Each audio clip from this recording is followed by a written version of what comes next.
Hanya debulah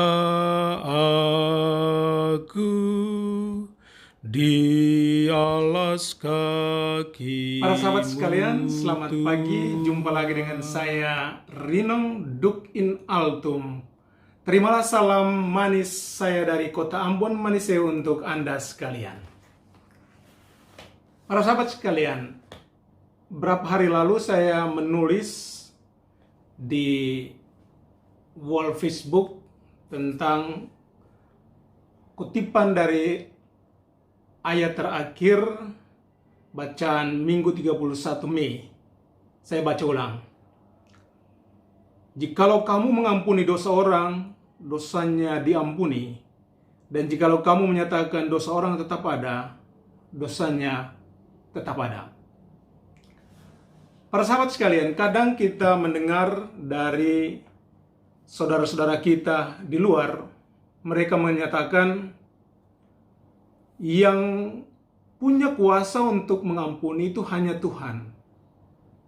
Kenapa kamu orang-orang Katolik harus meminta para romo, para pastor untuk mengampuni dosa-dosamu? Padahal kan mereka juga orang berdosa. Oke, mari kita melihat. Jadi dasar kitab suci pada hari ini tentang pengampunan dosa atau kuasa untuk mengampuni, kita melihat bahwa Yesus ketika datang kepada para murid, para rasul, dia memberikan kuasa itu kepada mereka. Kuasa untuk mengikat atau melepaskan, kuasa untuk mengampuni dosa, dan juga menahan dosa orang. Apa maknanya? Memang Gereja Katolik tetap percaya bahwa yang punya kuasa itu untuk mengampuni dosa itu adalah hanya Allah. Tapi Allah dalam rupa Yesus itu, dia tinggal di dunia ini kan hanya 33 tahun. Bahkan hanya 3 tahun terakhir, dia lalu menyatakan kuasanya dan dia mengajar dan dia mengampuni, menyembuhkan dan lain sebagainya. Tapi dia menghendaki bahwa mengampuni ini, tindakan mengampuni ini seperti juga yang lain, misalnya Ekaristi dan lain sebagainya, harus diteruskan di dalam gerejanya oleh para penerusnya. Tapi kuasa ini tidak bisa diberikan kepada semua orang, semua umat, jemaat, tidak. Hanya kepada 12 rasul itu. Dan justru gereja Katolik menerjemahkan ini secara luar biasa, bahwa kuasa itu ada pada para kaum imam, juga tentunya uskup dan lain sebagainya. Jadi bagaimana supaya umat bisa mengerti, memahami? Saya punya cerita. Suatu kali seorang anak, dia memecahkan gelas kesayangan bapaknya. Lalu ketika bapaknya pulang sore hari, bapaknya mengambil koran lalu duduk baca di teras rumah. Sedangkan ibunya lagi memasak di dapur. Lalu anak ini menyadari bahwa dia telah bersalah. Dia membawa gelas yang pecah itu lalu dia datang kepada bapaknya. Dia berlutut sambil memohon maaf. Papa, saya minta maaf karena saya telah memecahkan gelas papa. Karena bapaknya keasikan membaca Quran, dia tidak menjawab sepatah kata pun kepada anaknya. Entahkah dia mengungkapkan kemarahannya, ataukah dia memaafkan, tidak ada kata yang keluar dari mulut papanya karena konsentrasi pada Quran yang dibacanya. Anak ini meminta lagi, Papa, saya minta maaf karena saya telah memecahkan gelas papa. tak satu kata pun keluar. Dia minta lagi, "Papa, papa, saya minta maaf. Saya telah memecahkan gelas papa." Ayahnya sama sekali tidak mempedulikan. Karena itu anak ini berlari sambil menangis menjumpai ibunya di dapur. Ibunya heran kenapa anak menangis.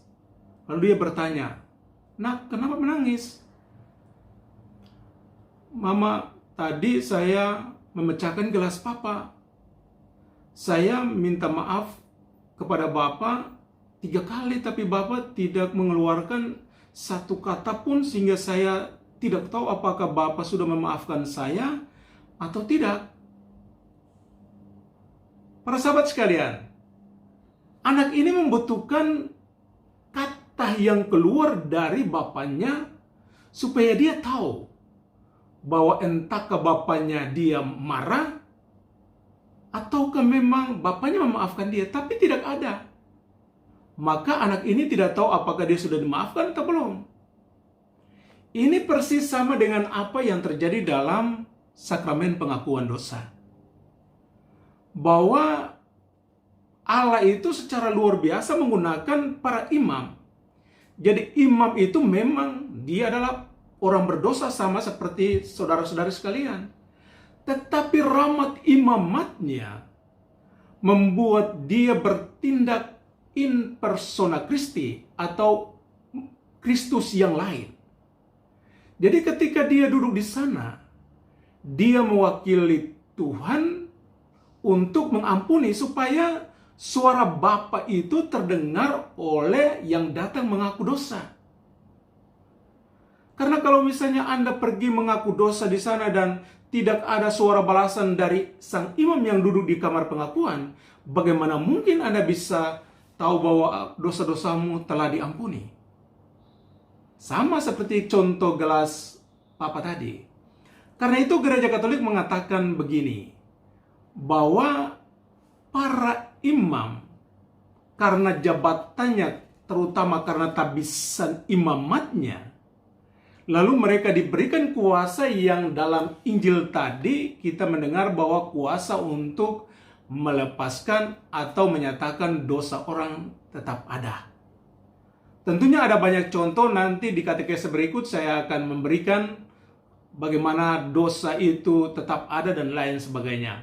Tapi saya kira cukup sekian dulu untuk mengatakan bahwa justru para imam mempunyai kuasa untuk mengampuni karena kuasa itu berasal dari Bapa. Jadi betapa indahnya ketika misalnya Anda pergi ke kamar pengakuan lalu mendengarkan kata-kata dari para romo atau pastor begini, "Anakku, dosa-dosamu telah diampuni. Pergilah dan jangan berbuat dosa lagi." Indah sekali. Indah sekali. Kalau Anda tidak mendengar kata-kata ini, maka Anda tidak tahu bahwa Anda sudah terampuni atau belum.